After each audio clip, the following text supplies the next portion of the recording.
Osho, Bodhidharma, the greatest Zen master, commentaries on the teachings of the messenger of Zen from India to China, given at the Osho Commune International, Pune, India. Discourse number 6.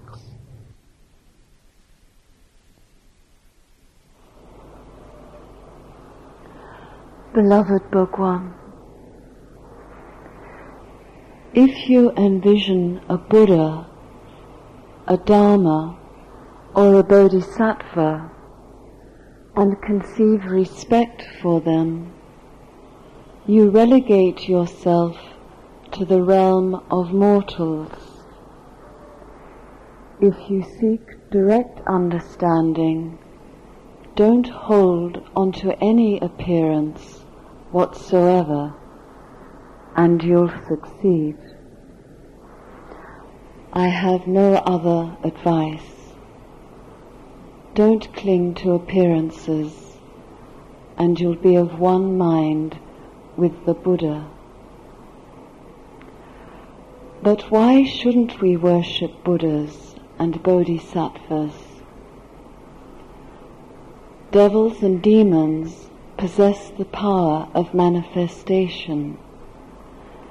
They can create the appearance of Bodhisattvas in all sorts of guises, but they're false.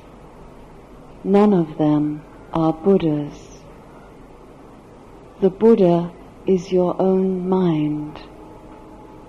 Don't misdirect your worship. Buddha is Sanskrit for what you call aware, miraculously aware, responding, perceiving, arching your brows, blinking your eyes, moving your hands and feet. It's all your miraculously aware nature. And this nature is the mind, and the mind is the Buddha, and the Buddha is the path, and the path is Zen. But the word Zen is one that remains a puzzle. Seeing your nature is Zen. Even if you can explain thousands of sutras and shastras, unless you see your own nature, yours is the teaching of a mortal, not a Buddha. The true way is sublime. It can't be expressed in language. Of what use are scriptures?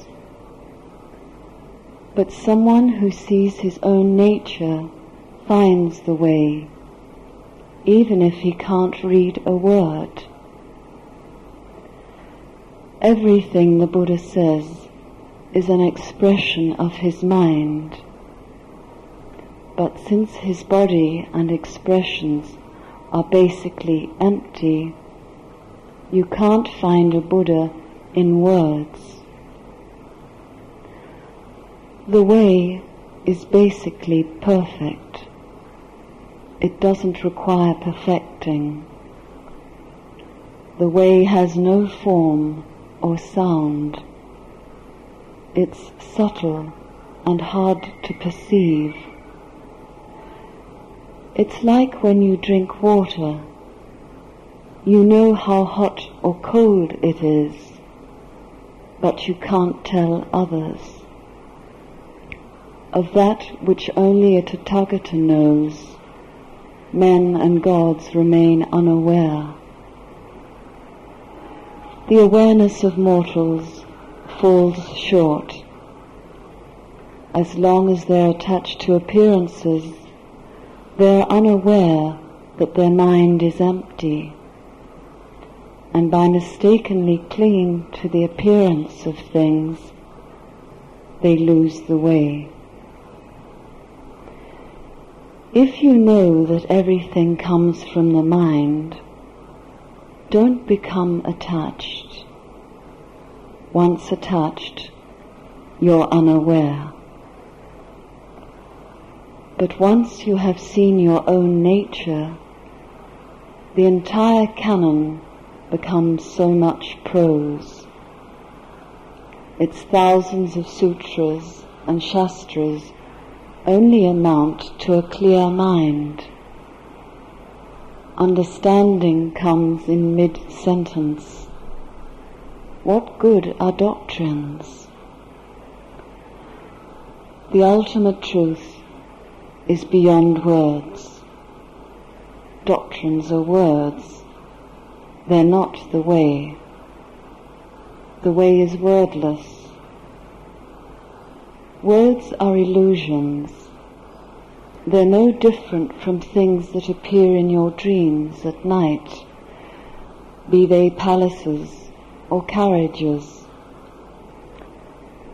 Don't conceive any delight for things. They're all cradles of rebirth. Keep this in mind when you approach death. Don't cling to appearances, and you'll break through all barriers. A moment's hesitation, and you'll be under the spell of devils. Your real body is pure and impervious, but because of delusions, you're unaware of it, and because of this, you suffer in vain. Wherever you find delight, you find bondage.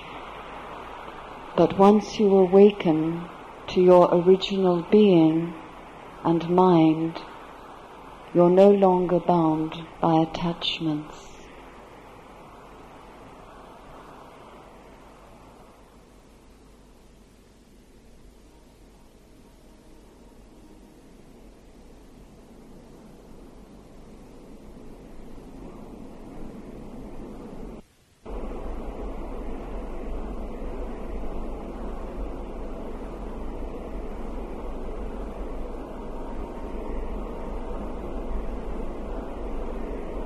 The understanding of Bodhidharma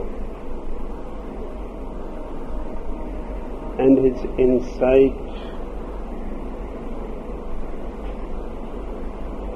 into the secrets of human consciousness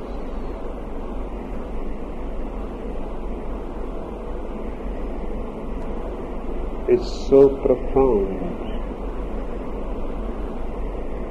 that it certainly can be said it is perfect. Nothing can be added to it, and nothing can be edited out of it. He speaks telegraphically. He uses only the most essential words.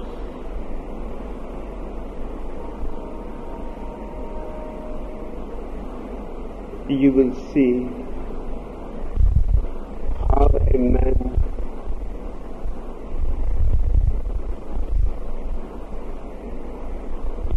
can express himself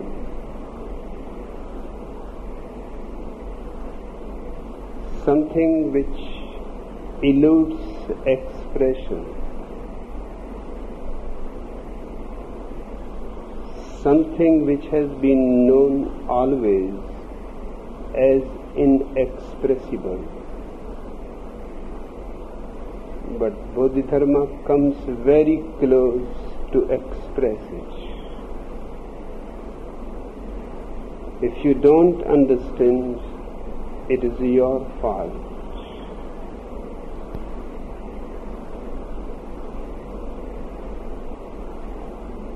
Otherwise, it is very difficult to find a master of the stature of Bodhidharma.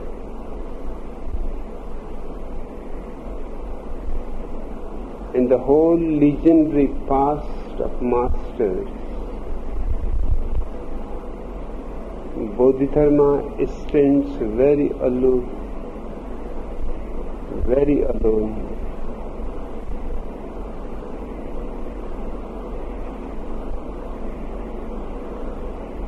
His way of life, his way of teaching, everything is his own. Never before there was anybody else like Bodhidharma, and never after him there has been another who can be called exactly equal in insight, in understanding, in profundity, and yet he does not use a jargon. He is not a philosopher, not a theologian. He is a very simple man. He uses direct words that go just like arrows into your heart. All that is needed on your part is to keep the doors of your heart open.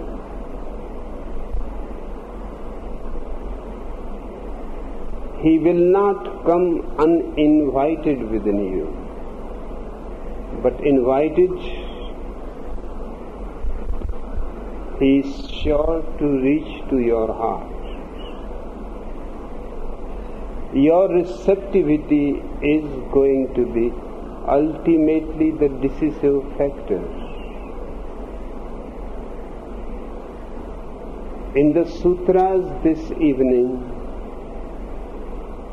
except few mistakes by the disciples who have taken the notes, almost everything seems to be authentically Bodhidharma's.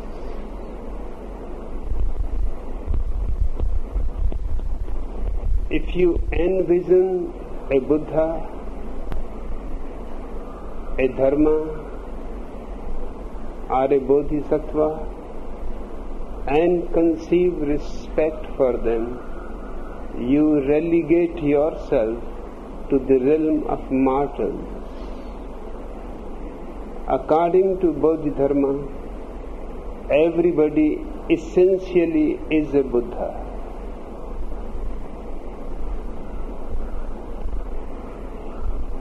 But if you start imagining Buddhas and worshipping them,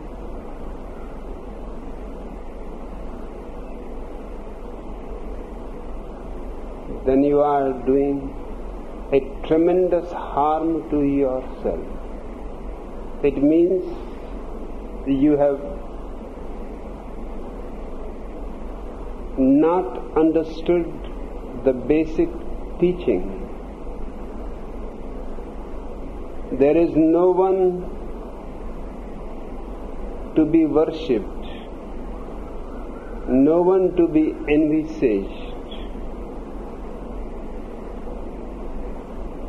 because you are a Buddha yourself. It is because of this point Gautam Buddha denies the existence of one God. His denial is so great that its significance has not been understood. He denies one God not because he is an atheist.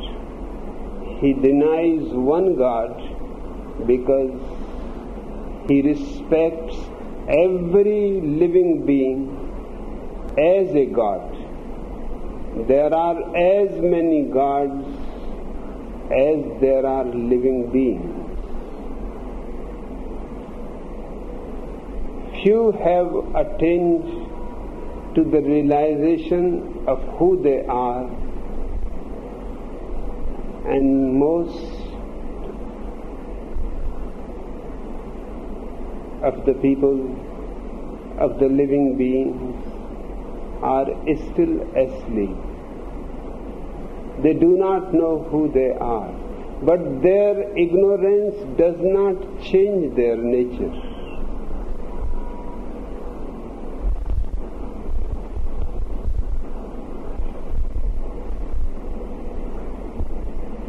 So the first sutra is, if you envision a Buddha,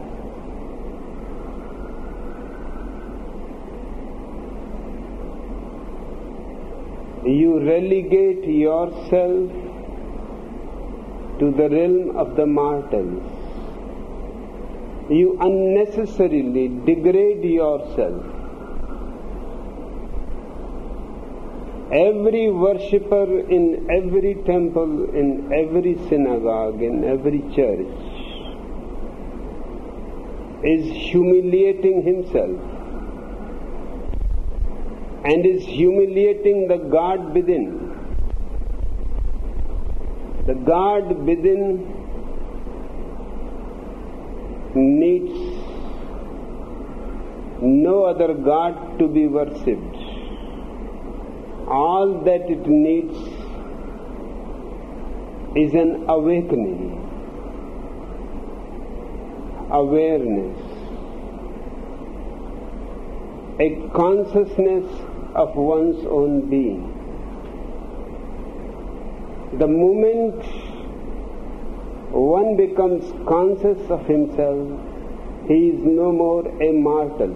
He becomes an immortal. He has always been an immortal, but because of his misunderstanding, he degraded himself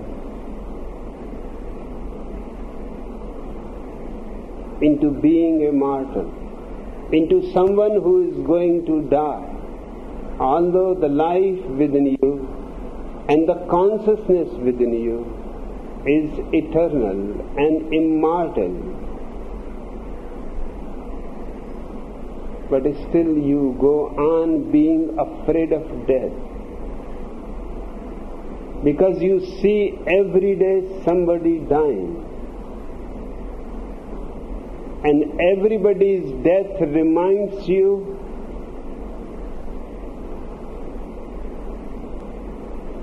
of your own death.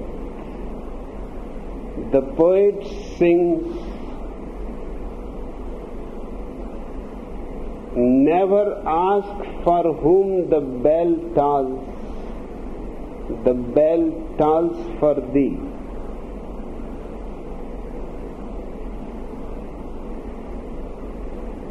In Christian villages,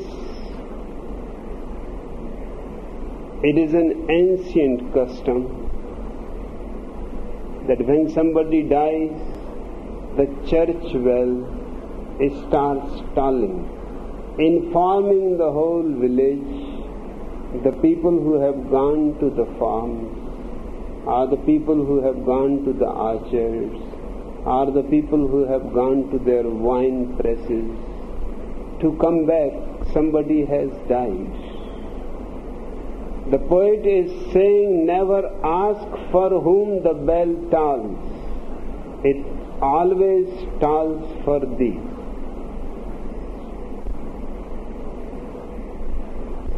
He has some truth to convey to you.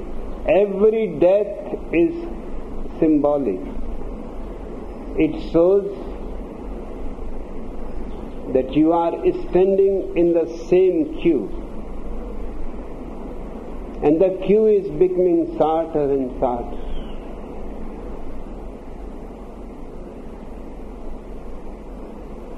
Every day you are coming closer and closer to death. In fact, the day you were born was not the day of your birth. It was the day you started dying. And since then you have been dying every day.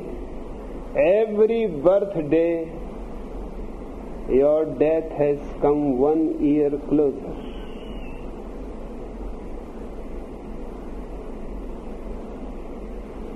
It is an absolutely certain fact that people die, animals die, trees die, birds die. How can you avoid the fact that you are also going to die? Maybe tomorrow, maybe day after tomorrow. It is only a question of time.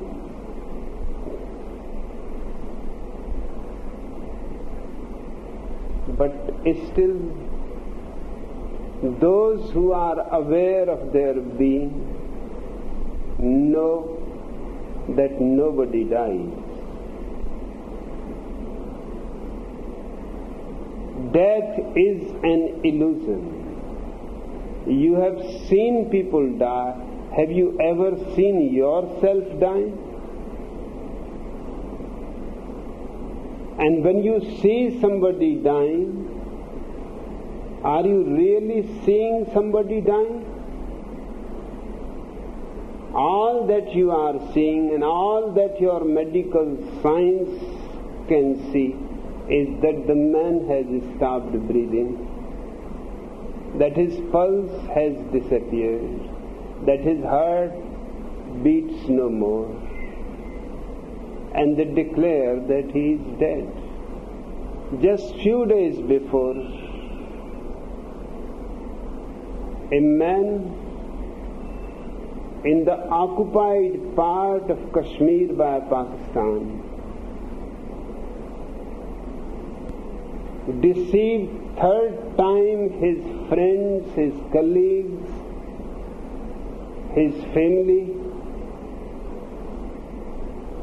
At the age of 135, he died the third time.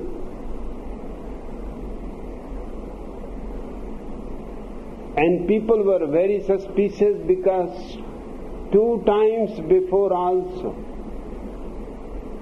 he has played the trick. He died diagnosed by the doctors as dead, certified as dead, and he wake up, opened his eyes and started laughing. So when he died this time, people were very cautious. Doctors were very cautious. But there was every certainty of his death. There was no question. They said perhaps before he may have deceived you, but this time he is certainly dead. All that medical science can know, he fulfills every requirement of a dead man. And the moment the certificate was signed by 3 doctors, the man opened his eyes, he started laughing, and he said, "Listen, next time when I am going to die, I am going to really die."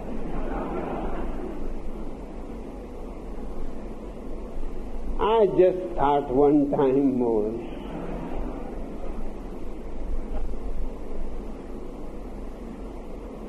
That occupied part of Kashmir by Pakistan has in India and Pakistan the longest living people. 120 is very ordinary, normal. 150 you can find it is not so normal, but still there are hundreds of people who have passed 150. And there are few rare cases who have reached 180 years of age, and they are still young. They are still working in their fields.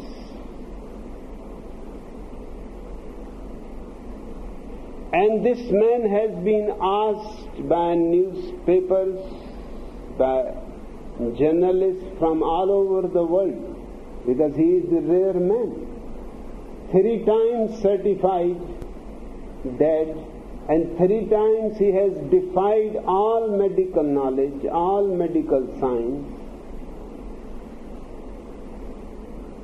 And they ask, what have you been doing? What happens? He said, nothing. Because I am not my body, I know it. And I am not my breathing, I know it. And I am not my heart, I know it. I am beyond all these. I simply slipped into the beyond. The heart stops, the pulse stops, the breathing stops, and you are all befooled. Then I slip back again into the body. The blood starts running again, the pulse starts working again, the heart starts beating again. He is a simple man, a farmer. He is not a yogi.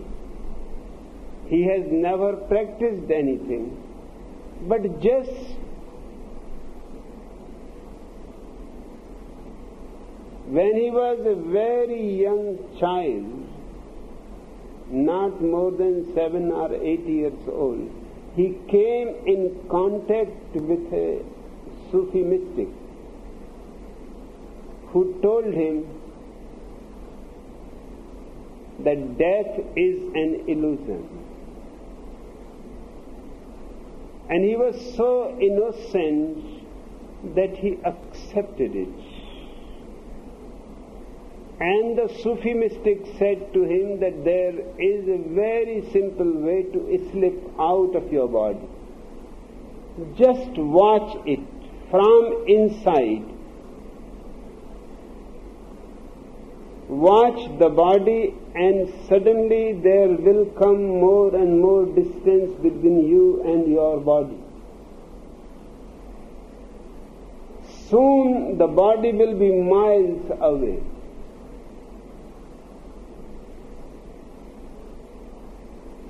Watch the mind, and the same will happen with the mind. You simply remain a watcher, and you will be able to slip out of the body, out of the mind, out of this whole personality. And it is within your control to come back, because you have slipped out, so you know the way, how you have slipped out. You know the way how to come back in. And the way is watching you slipped out. Now stop watching. Become identified with the body. Say, I am the body, I am the mind, I am the breathing, I am the heart beating. And immediately the distance will disappear, you will come closer, and soon you will slip into the body back. Identifying yourself with the body, you become the body. Then you are a mortal. Then there is fear of death. Non-identifying with the body, you are just a watcher. You are just a pure consciousness. a no mind, and there is no death, and there is no disease, and there is no old age, as far as your witnessing is concerned, it is eternal, and it is always fresh and young and the same. The authentic religion does not teach you to worship. The authentic religion teaches you to discover your immortality, to discover the God within you.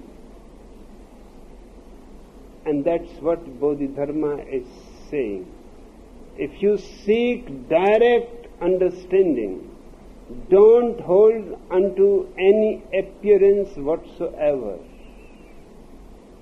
and you will succeed. I have no other advice. His advice is very simple, but it never fails. He is advising, don't get identified with any appearance. The body is an appearance. The mind is an appearance. The world is an appearance. The only thing that is absolutely real is your consciousness. Everything else goes on changing. That which goes on changing is an appearance. Don't get identified with it. You are the unchanging divines. You are the unchanging godliness. And Bodhidharma says, I have no other advice. Don't cling to appearances, and you will be of one no mind with the Buddha.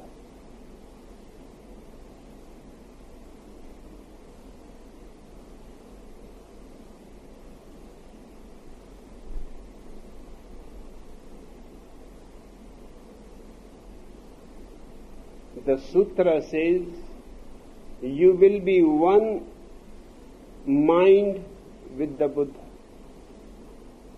That is the misunderstanding of the person who has been taking notes of Bodhidharma's statements.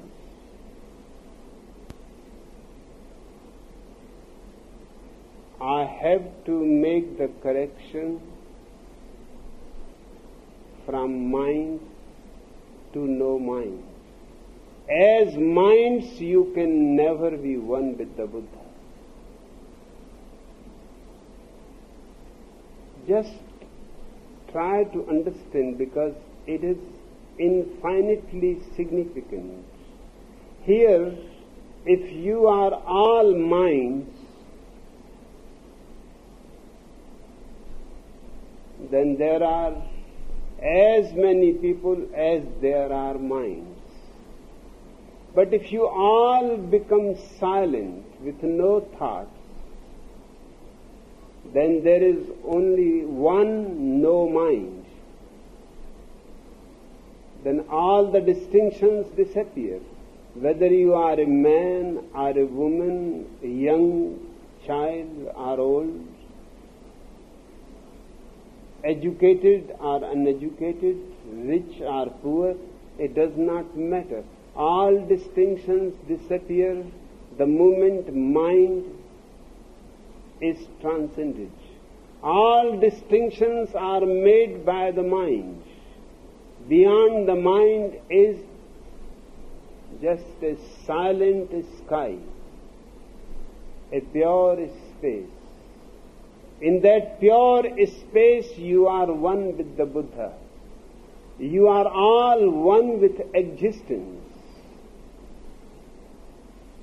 You are one with the whole. I call this oneness with the whole the only holiness.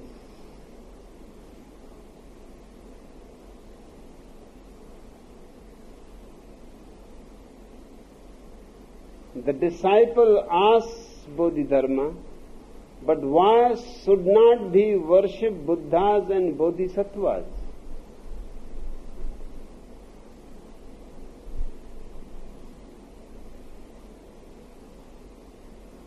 The disciple seems to be of a very mediocre mind.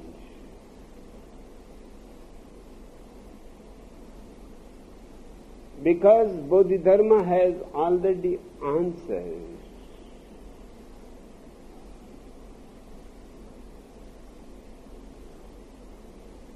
And now, what he says as the answer of Bodhidharma, I deny absolutely that it can be the answer of Bodhidharma. It is so stupid that Bodhidharma cannot say that. So first I will read what the disciple writes, and then I will tell you what exactly Bodhidharma must have said.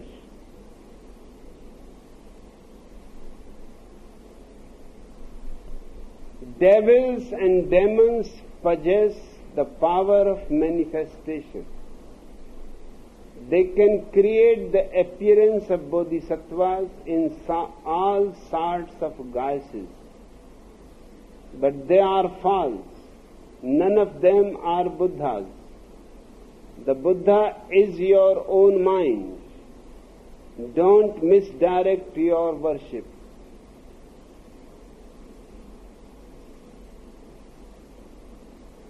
The disciple is saying that worshipping a Buddha is denied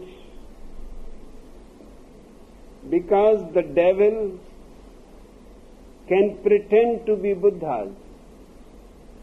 And if you worship, the appearance will be of the Buddha, and in fact there is hiding behind the appearance a devil.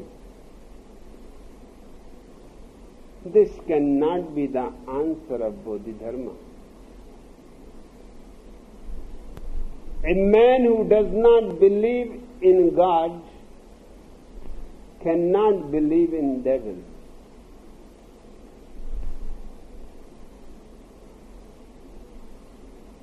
A man who is capable of denying God is certainly capable of denying all devils. And his answer could have been only one, which he has already given in the basic sutra. His answer could be, without any doubt, that you should not worship any Buddhas because you are a Buddha, and this is simply ridiculous that a Buddha worshipping another Buddha. I am reminded of another Zen master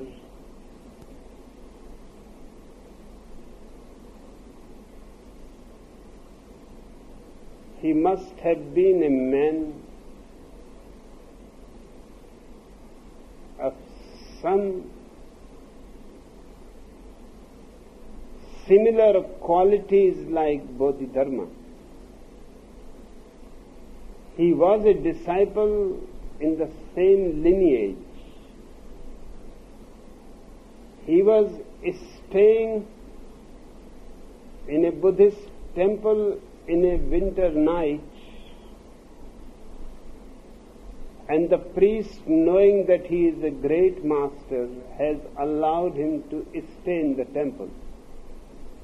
But in the middle of the night, the priest woke up. Suddenly there was so much light.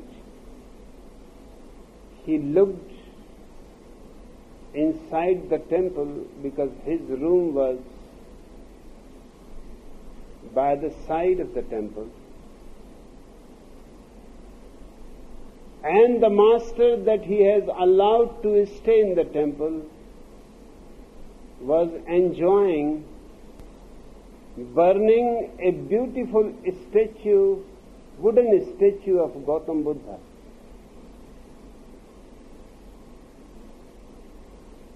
The priest was simply mad.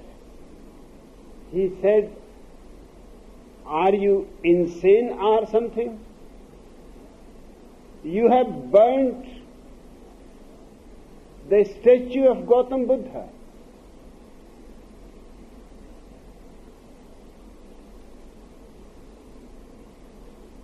The master took his staff and started searching in the ashes of the burnt statue for something. The priest said, "What are you searching for?" He said, "I am looking for the bones."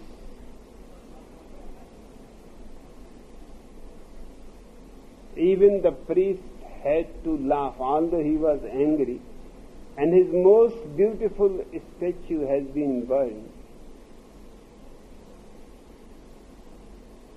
But he said, "You are really insane. How can a wooden statue have bones?" He said, "That's what I have been showing to you, that if there are no bones inside it, it is not the statue of Buddha. It is not Buddha.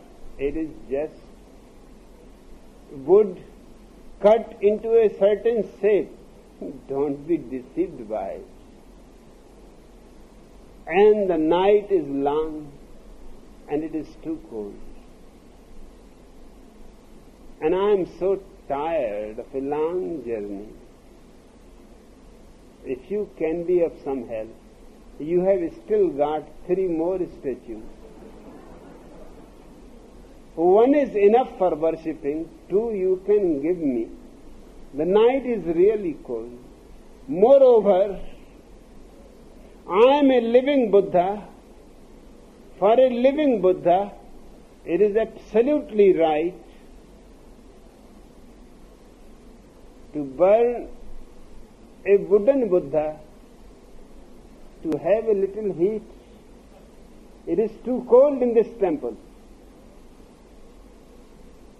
The priest became very afraid that this man seems to be absolutely dangerous. If I go to sleep, he is going to burn all my statues. He threw him out of the temple in the middle of the night. The master was insisting that this is not right. "Listen, you will repent for it. You are throwing a living Buddha in the darkness of the night, in the cold winter night, and you are protecting wooden Buddhas. Are you mad or something?" He said, "I don't want to discuss with you. I know who is mad. You just get out." In the morning, the priest opened the door and looked what has happened to the master. He was sitting by the side of the road. He has picked up few wild flowers, and he has put those wild flowers on a milestone, and he was worshipping Buddham Saranam Gacchami, Sangham Saranam Gacchami, Dhammam Saranam Gacchami. The priest could not believe that he is really mad. Last night he burnt a Buddha so costly. It was made of sandalwood, and now that madman is worshipping a milestone.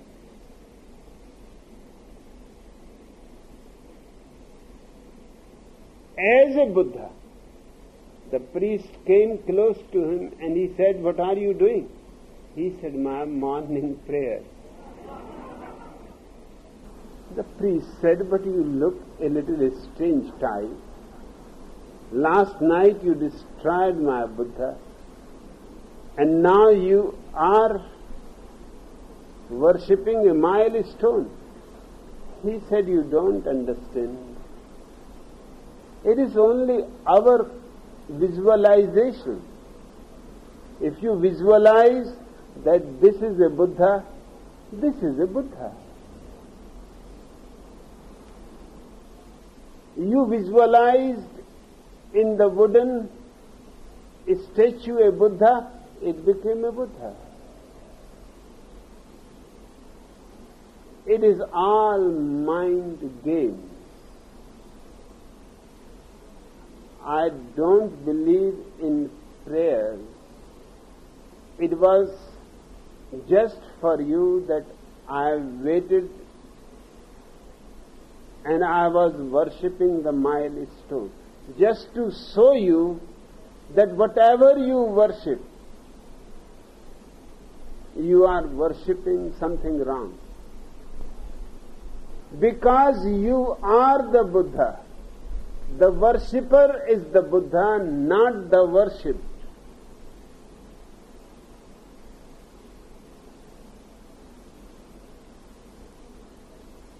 Can I come in the temple again tonight? The priest said, "No. Although you appear to be right, perhaps I am wrong.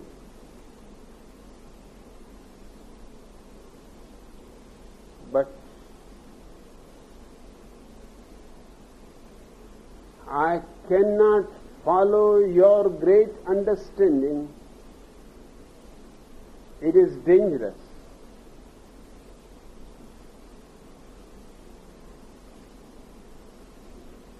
It will be good if you leave this place and do your act in some other temple. I am a poor priest. You have already destroyed one of my most beautiful Buddhas. Now I cannot, even though you convince me, I cannot allow you inside the temple." He said, "It is not a question. But I can see that you have understood rightly, and one day you will come searching for me. I can see in your eyes the light of understanding, a ray of understanding. Don't let me in, but I am already within you."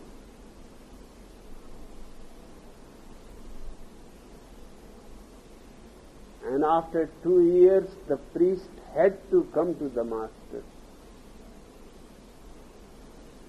to ask for an apology, and he has brought the remaining 3 statues, that you can burn them whenever you need.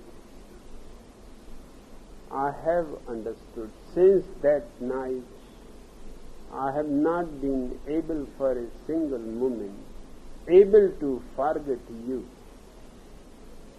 your beauty, your grace, your peace, your silence,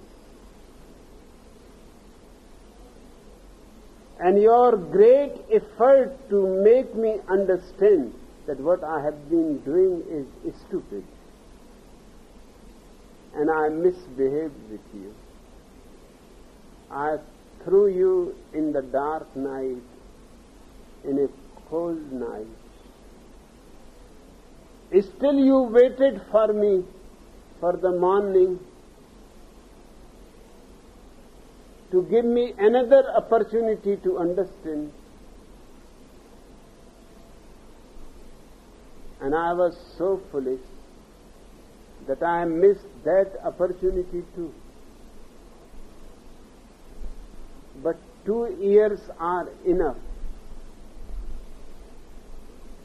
You have been haunting me. Now I have come.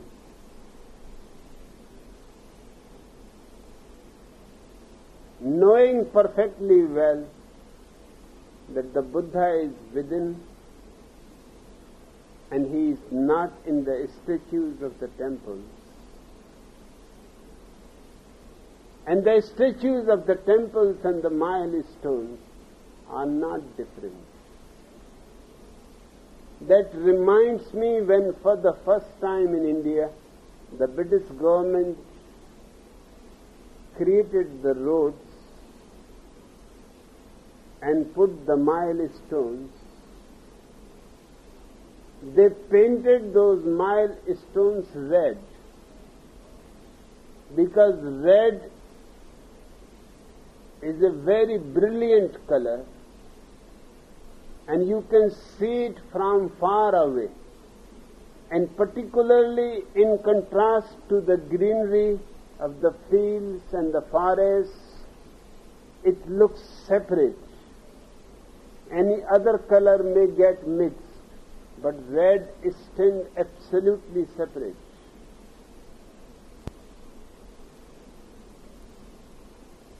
But the British engineers who were working on the roads were surprised that the villagers started worshipping. They thought that these are the statues of Hanumana.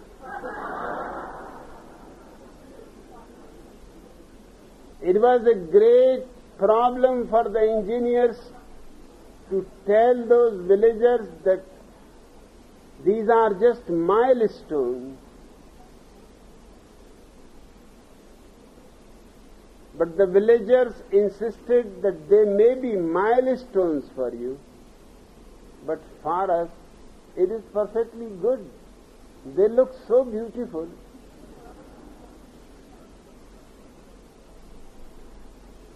And we are not doing any harm to you. We will just be worshipping them. I have been reading the history when first the roads were made in India. The British engineers were at a shock.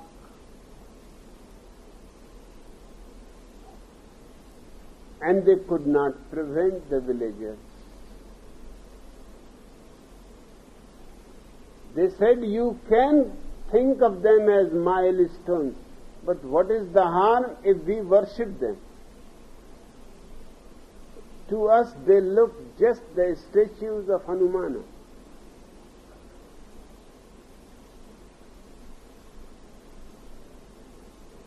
Bodhidharma's answer cannot be what the disciple has noted here. His answer can only be that remember your own Buddhahood. Awaken to your own Buddhahood. And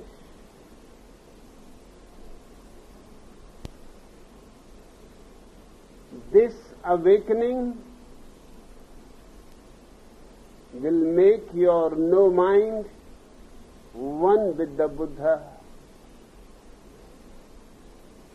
Don't misdirect your worship. You have to worship your own innermost consciousness. You are the temple, you are the worshipper, and you are the worshipped.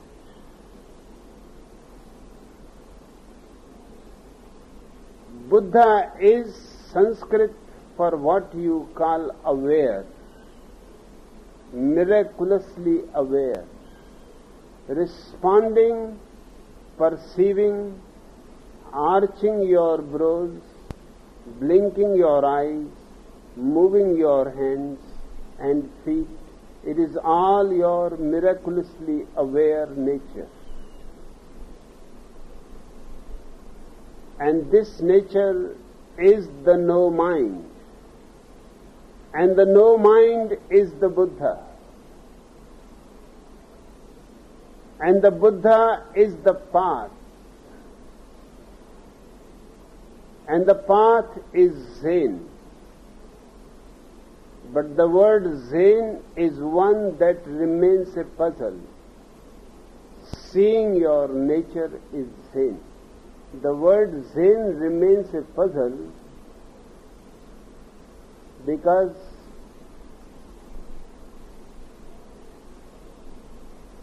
it comes from a Sanskrit root. It comes from the word dhyan. Buddha used the language of his contemporary people.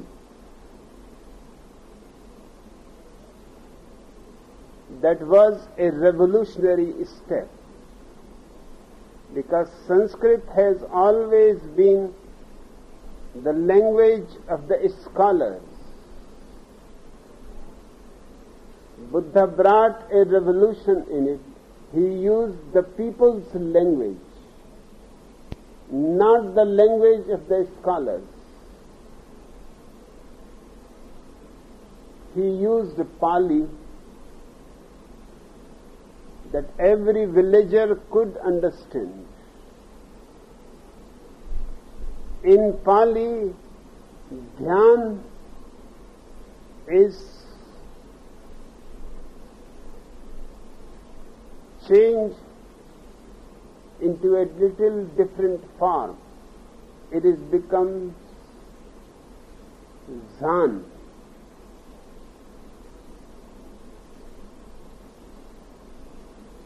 And when Bodhidharma reached China, he talked about Zan.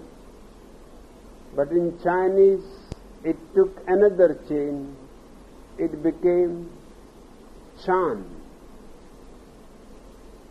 And when from China it reached to Japan, from Chan it became Zen.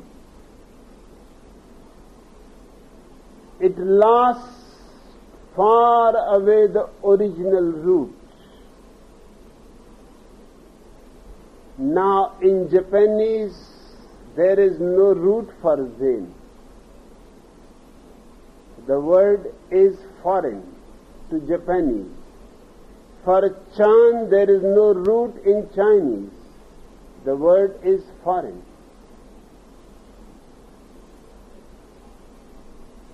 That's why it is a riddle. What is Zen?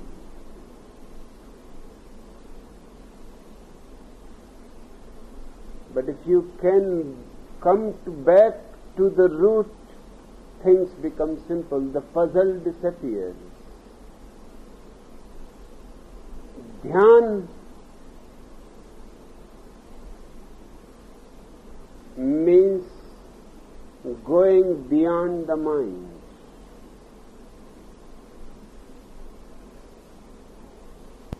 Going beyond thought process. Entering into silence, utter silence.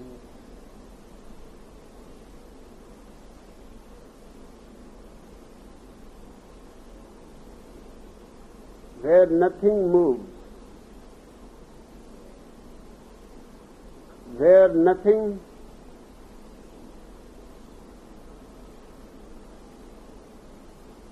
disturbs.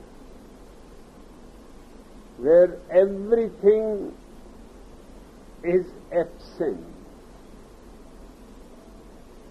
Only a pure emptiness.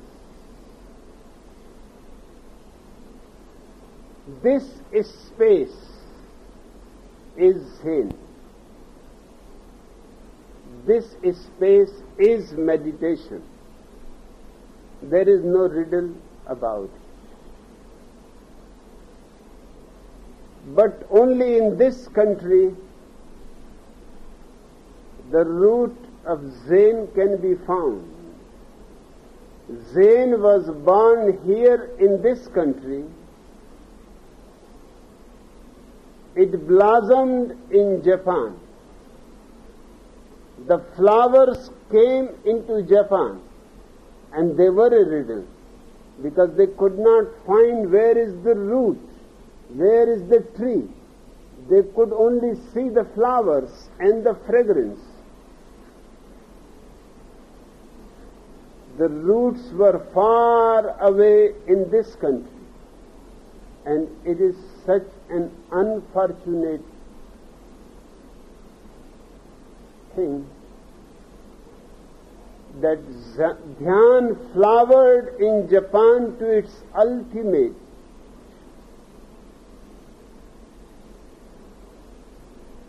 And in India, it disappeared almost completely.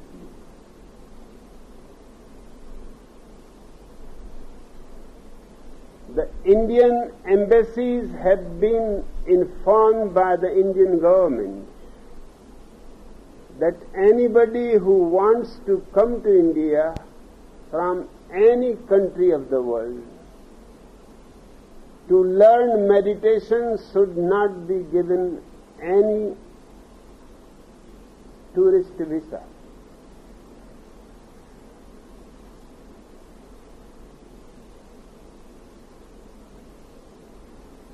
Because the government does not know anything about meditation.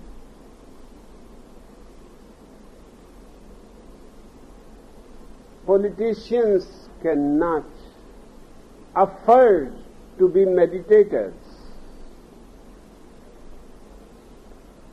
because the foundation of meditation is to be non-ambitious, non-desiring, non-achieving. A politician cannot afford to be a meditator. Hence, in Indian universities, there is no provision for meditation, which is India's greatest contribution to the world. And people are prevented by Indian embassies all over the world who want to come to India to learn meditation. They are allowed visas to come if they just want to see Taj Mahal,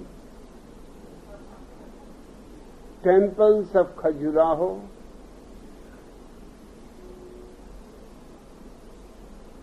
go for honeymoon to Kashmir,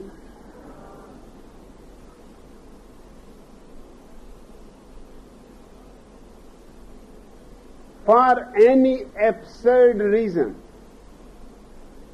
but not for meditation.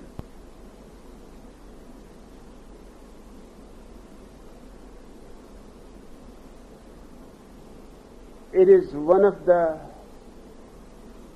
unfortunate incidents that has happened in India, that India created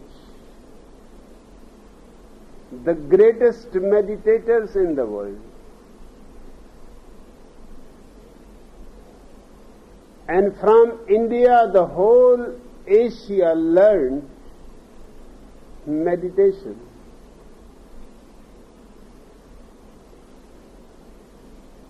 It still is alive in the monasteries of Japan, but in India,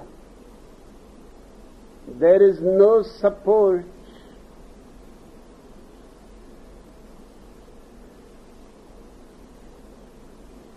from any source for India's own greatest contribution to human progress. But the reason is clear. The people who are in power don't understand even the ABC of being silent. They know only a tense mind, anxieties and worries, ambitions, cunningness, dragging each other's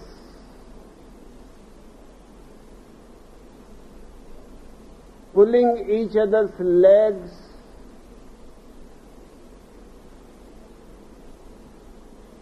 sabotaging each other's power.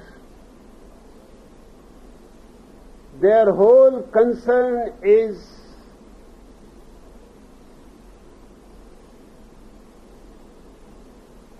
a tremendous ambition for being in power. Meditation is a totally different, not only different, but diametrically opposite dimension. It is the way of the humble man. It is the way of the simple heart. It is the way of those who want to rejoice in disappearing just like a dewdrop disappears in the ocean.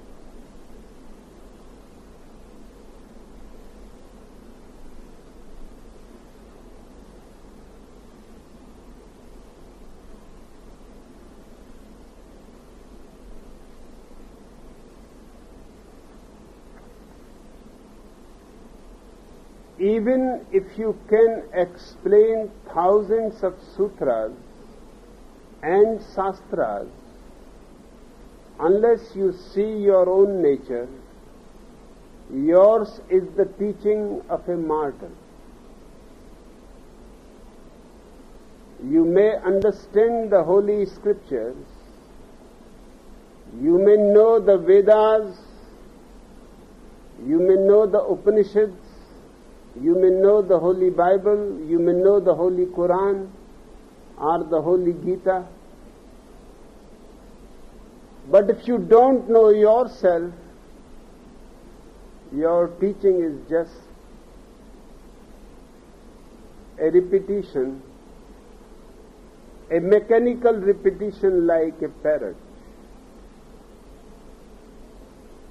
And perhaps parrots are also more intelligent than your pandits.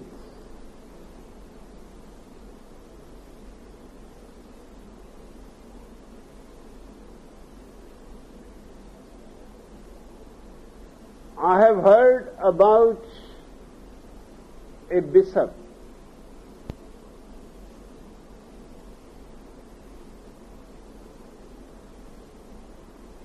who had 2 parrots, and for years he trained them to recite the Christian official prayer.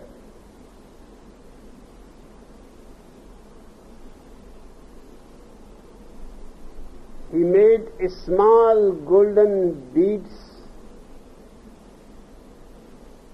for the parrots. They were holding the beads and reciting the prayer, and any guest who used to come was simply surprised. Their recitation was so perfect, and they looked almost like saints with their beads in their hands.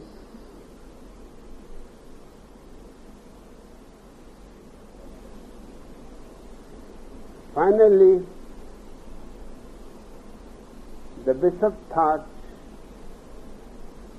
because he was so much praised what he has done in teaching the parrots, to purchase one more parrot and train him also. So he brought another parrot.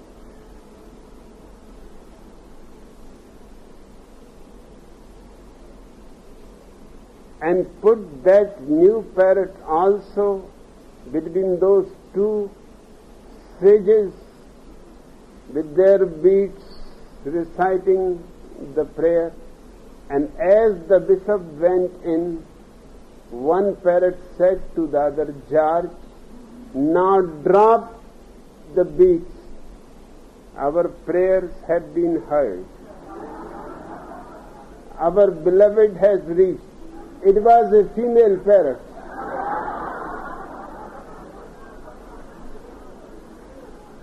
Even parrots seem to be more intelligent.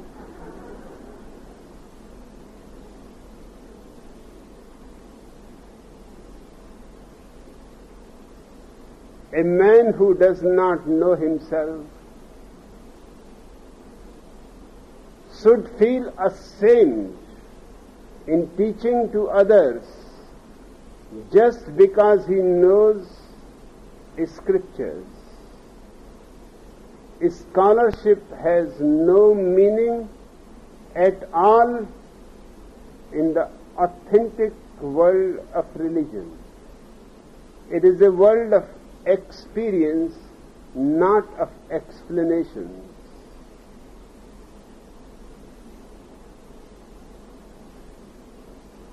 The man who teaches according to the scriptures is a mortal, not a Buddha.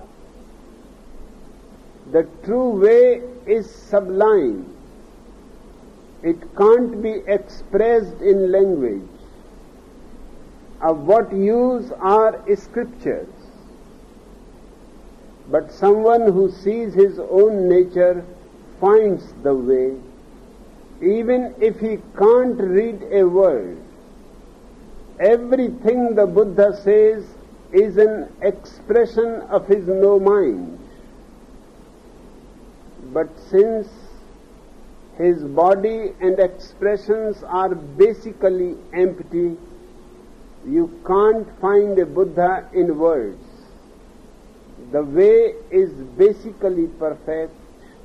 It does not require perfecting. The way has no form or sound. It is a subtle and hard to perceive.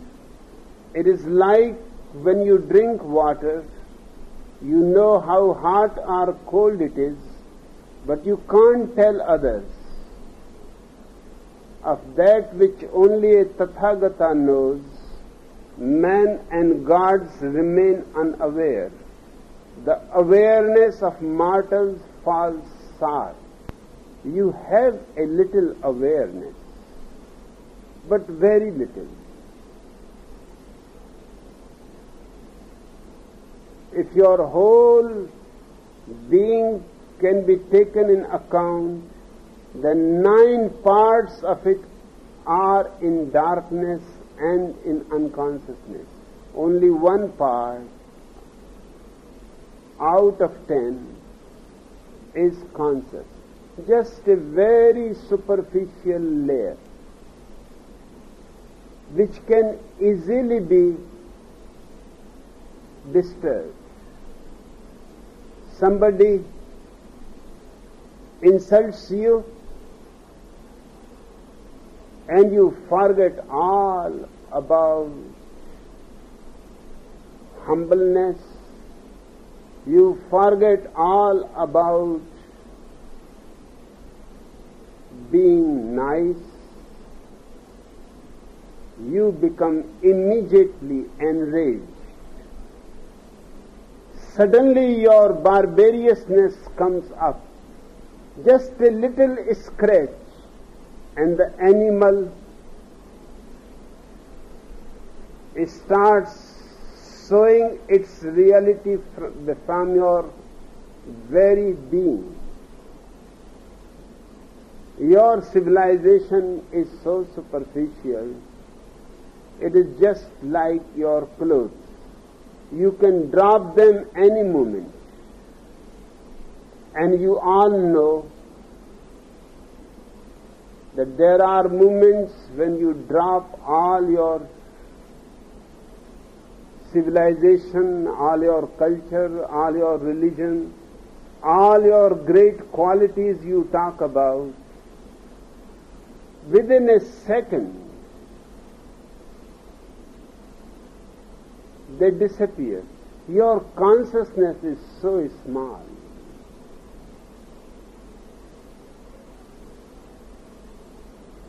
The awareness of mortals falls very far. It cannot reach to the heights of a fully awakened human being. That's why a Buddha is bound to be misunderstood. Whatever he will do is so far away from you. He is almost on a sunlit peak of the Himalayas, and you are in the dark valley. Even if what he says reaches to you, it is no more the same. Only resounding valleys you hear. Something of it reaches to you and you interpret according to your own mind. One night it happened. Gautam Buddha used to say to his disciples every night after his discourse that now it is time you go and do the last necessary thing. Don't forget before you go to sleep. His hint was about last meditation before you go into sleep. But one night it happened, there was a thief in the congregation, and there was a prostitute too. When Buddha said, now it is time you go and do the last thing before you go to sleep, the prostitute thought, my God, he knows that I am here and that it is time for my profession. I should go, hurry up. The thief said, I am hiding in dark corner because nobody knows this man. He may recognize that I am a thief, but he has recognized. He is saying to me, now go and do the last thing before you go to sleep. It is time. My God, this man is really strange. I have to run now. It is late and it is time to finish my work, otherwise I won't have any sleep tonight. Thousands of the sannyasis went to meditation. The prostitute went to her marketplace. The thief started searching for his work. Buddha has said one thing, but there were different interpretations according to everybody's own mind.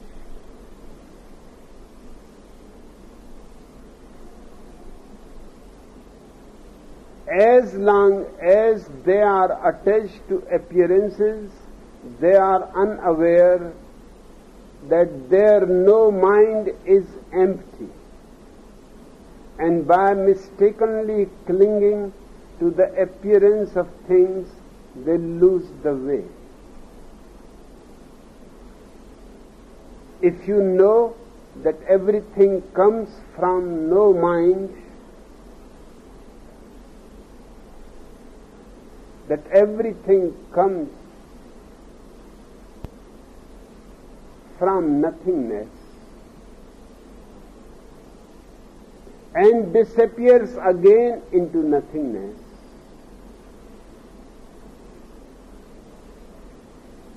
and you see it happening every day.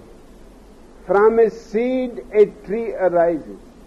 You just cut the seed and see, you will not find any tree, you will not find any branches, you will not find any foliage, you will not find any flowers, you will not find any fragrance, any fruits, nothing, just emptiness. But from a seed, which is nothing but emptiness, a great tree arises with great foliage, with many flowers, with many fruits, and with millions of seeds. And from each seed, again, millions of seeds. The scientists who study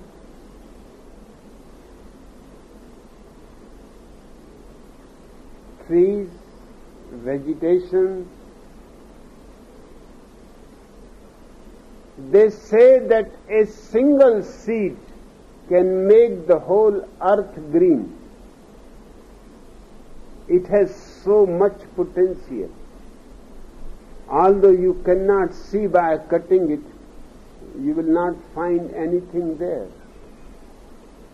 Everything comes out of nothingness and goes back into nothingness.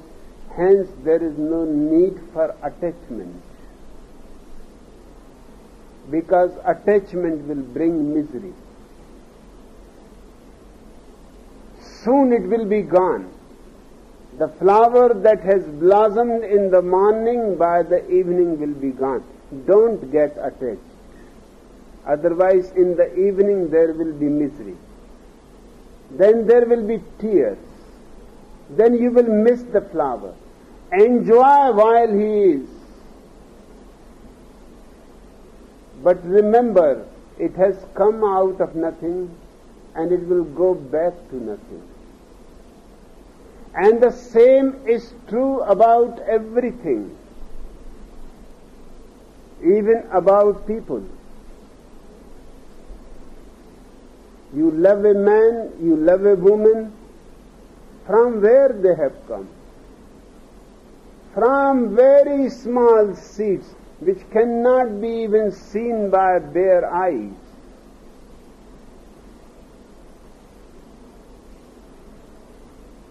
If they are put in front of you, they will not be bigger than the full point.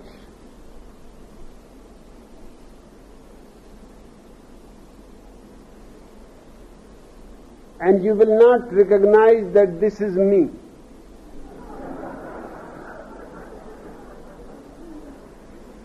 Or one day I was like this. That this is my old photograph.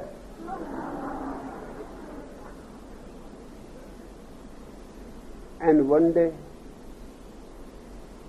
you will disappear. On a funeral pyre,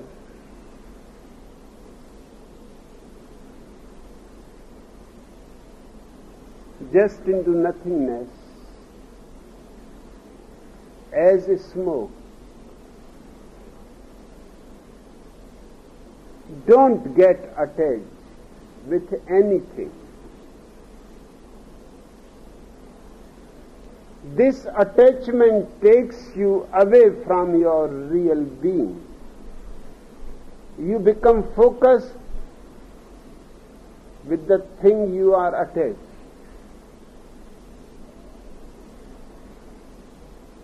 Your awareness gets loss into things, into money, into people, into power, and there are 1,001 things, the whole thick jungle around you to be lost. Remember, non-attachment is the secret of finding yourself. Then awareness can turn inward because you don't have anything outside to catch hold of it. It is free, and in this freedom you can know your self-nature.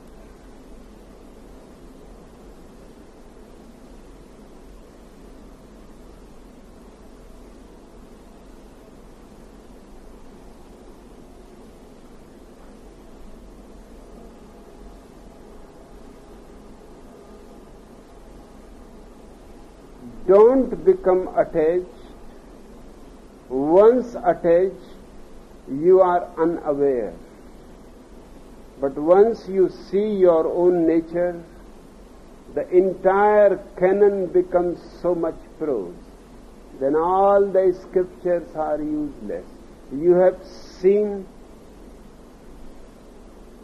the holiest of the holy, the very source of the Upanishads, the very source of the Vedas, the very source of all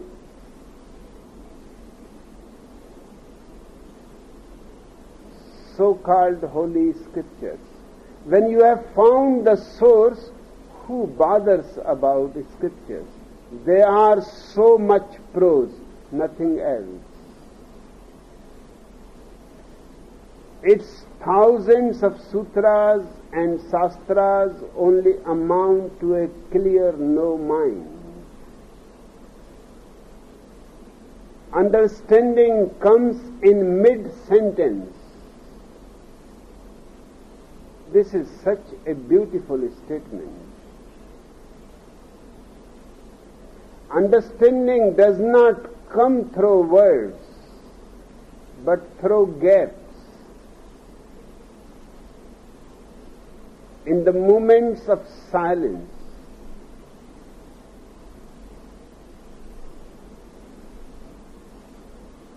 understanding comes in mid-sentence. What good are doctrines? The ultimate truth is beyond words. Doctrines are only words. They are not the way. The way is wordless. Words are illusions. They are no different from things that appear in your dreams at night. Be they palaces or carriages. Don't conceive any delight for things. They are all cradles of rebirth. Keep this in mind when you approach death. Don't cling to appearances, and you will break through all barriers. This is a great statement to be remembered, because everybody is going to pass through the gates of death someday. If you can remember that you are only pure consciousness, not the body, not the mind, not the heart, not your money, not your prestige, not your power, not your house, but just pure consciousness, then you can pass through the barrier of death unscratched. Then death cannot make even a dent in you.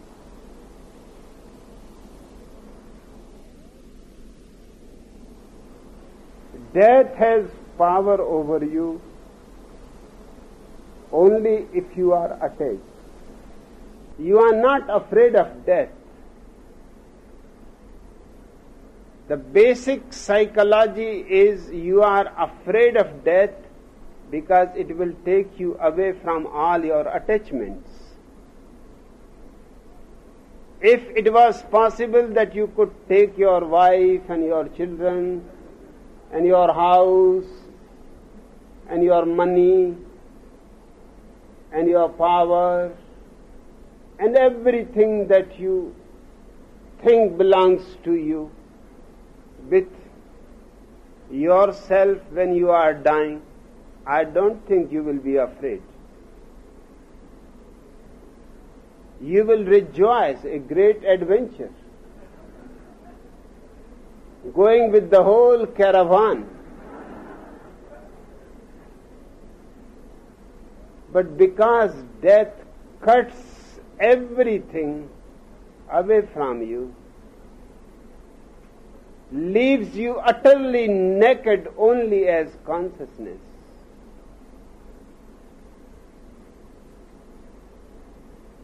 in the Upanishads there is ancient story that I have loved always.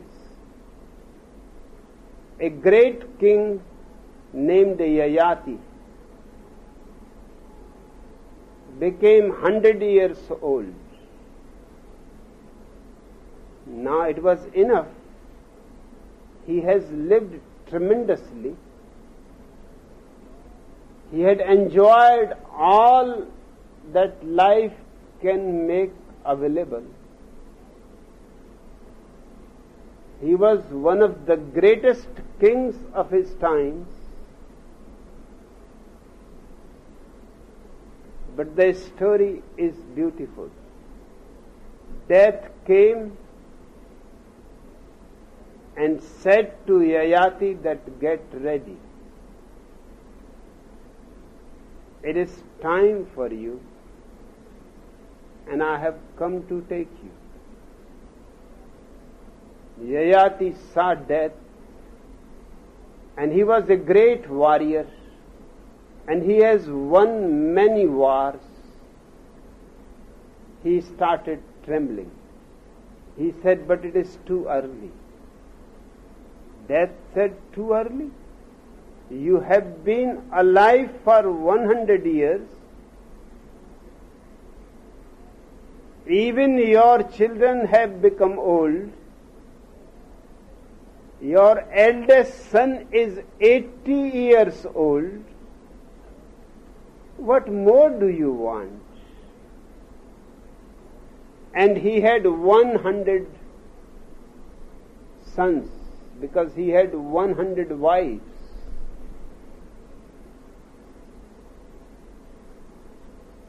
He asked Death, can you do a favor to me? I know you have to take someone. If I can persuade one of my sons, can you leave me for 100 years more and take one of my sons? The Death said, it is perfectly okay if somebody else is ready to go. But I don't think, if you are not ready, and you are the father, and you have lived more, and you have enjoyed everything, why your son should be ready? He called his 100 sons. The older sons remained silent. There was great silence. Nobody was saying anything. Only one youngest son, who was only 16 years of age, he stood up and he said, I am ready. Even Death felt sorry for the boy. Death said to the young man that perhaps you are too innocent. Can't you see your 99 brothers are absolutely silent? Although someone is 80, someone is 75, someone 78, someone is 70, someone is 60, they have lived, but they are still want to live. And you have not lived at all. To take you, even I feel sad. You think again. The boy said, no. Just seeing the situation makes me completely certain. Don't feel sad or sorry. I am going with absolute awareness. I can see that if my father is not satisfied in 100 years, what is the point being here? How I can be satisfied? I am seeing my 99 brothers, nobody is satisfied. So why waste time? At least I can do this favor to my father. In his old age, let him enjoy 100 years more. But I am finished. Seeing the situation that nobody is satisfied,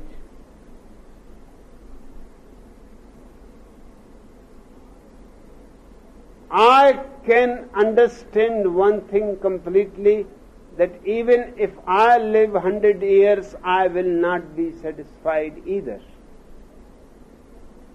So it doesn't matter whether I go today or after 90 years. You just take me. Death took the boy, and after 100 years he came back, and Yayati was again in the same position. And he said, these 100 years pass so soon.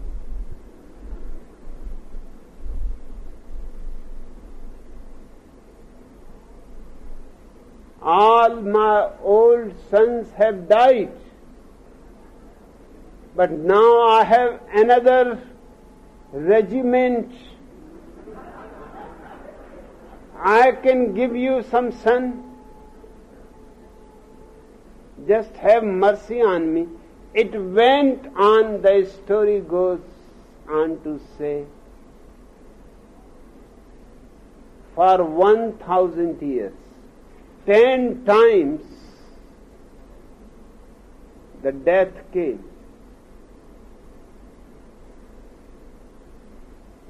And 9 times she took some son, and Yayati lived 100 years more.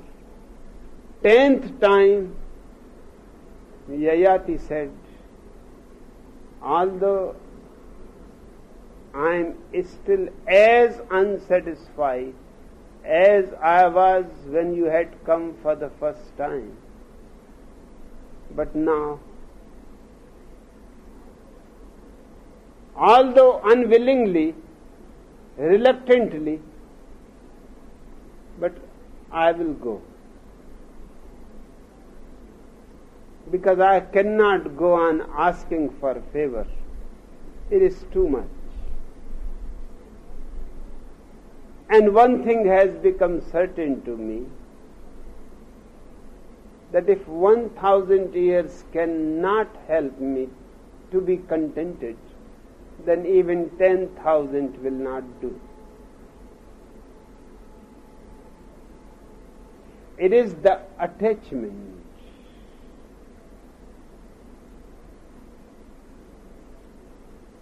You can go on living,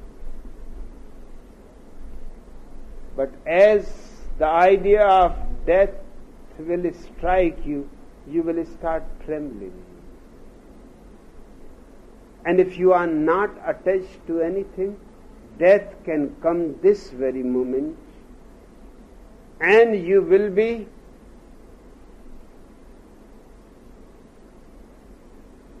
in a very welcoming mood. You will be absolutely ready to go. In front of such a man, death is defeated.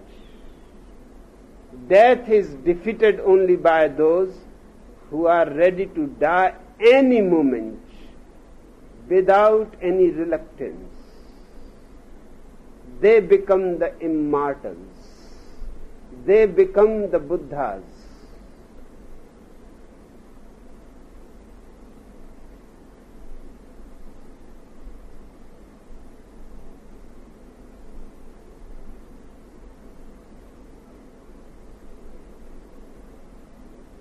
A moment's hesitation when death comes, and you will be under the spell of devils. Your real body, your real being is pure and impervious, but because of delusions you are unaware of it, and because of this you suffer in vain. Wherever you find delight, you find bondage. But once you awaken to your original being and know mind, you are no longer bound by attachments. And this freedom is the goal of all religious search. Freedom from attachment is freedom from death. Freedom from attachment is freedom from the wheel of birth and death. Freedom from attachment makes you capable to enter into the universal life and become one with it. And that is the greatest blessing, the ultimate ecstasy, beyond which nothing else exists. You have come home. Okay, Manisha? Yes, Bhagwan.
Every heart rejoices again, just as the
have gathered here to sing. It's our song of love. Just like a tree stands in the wind, every heart rejoices again. Just as the sun gives light to the earth, 'cause we love it. While we, your people, from around the world have come, we have gathered here to sing. It's our song of love. While we, your people, from around the world have come, we have gathered here to sing. It's our song of love. Just like a tree stands in the wind, every heart rejoices again. Just as the sun gives light to the earth, 'cause we love it. While we, your people, from around the world have come, we have gathered